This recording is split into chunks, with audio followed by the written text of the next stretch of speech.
Guillaume? Guillaume? Est-ce que tu as... Ah, tac. Voilà. Démonstration.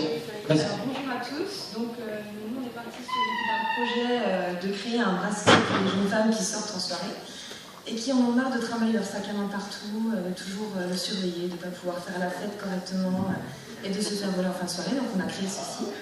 C'est un bracelet en cuir qui contient une pochette secrète. Ici, vous pouvez insérer votre carte d'identité, votre carte de crédit, votre ticket de bus, votre monnaie, et vous pouvez faire la fête. Voilà. Alors c'est...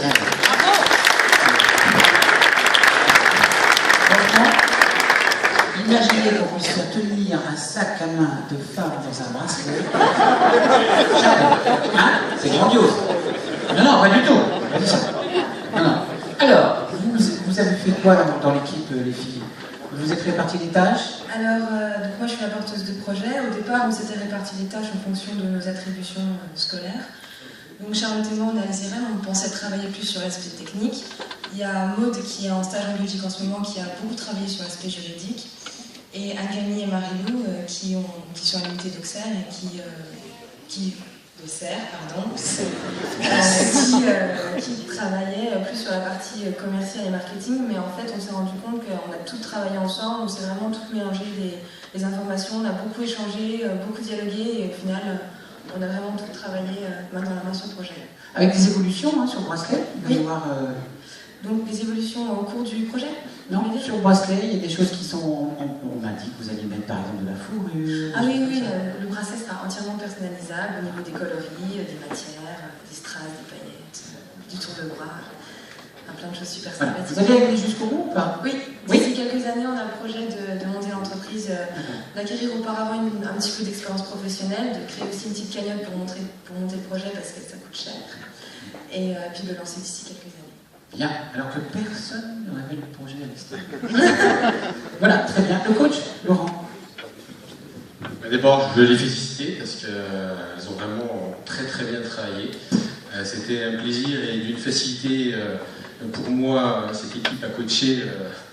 Il n'y a pas grand chose à faire. Elles se sont impliquées de bout en bout. Elles ont travaillé toutes les 5 parce qu'il y en a 5 qui n'étaient pas là, qui est en stage actuellement, mais elles ont travaillé vraiment la main dans la main et de façon égale et constante tout au long du projet, donc ça c'était assez remarquable. Elles ont même su faire du management au sein de l'équipe, puisqu'elles sont parties à 5, ça a été 4 à un moment donné, c'est revenu 5. Elles ont fait en sorte que chacune puisse s'impliquer à fond dans ce projet.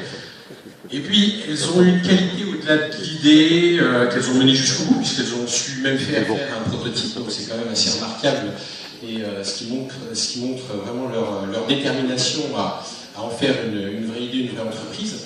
Elles ont eu une qualité qui, je pense, est celle qu'on doit avoir quand toutes les entreprises à succès, c'est qu'elles ont su faire une chose simple, elles ont su demander.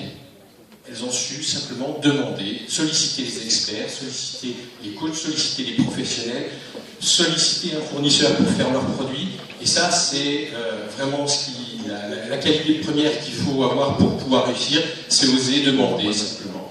Voilà, elles l'ont fait, bravo à elles. Bravo.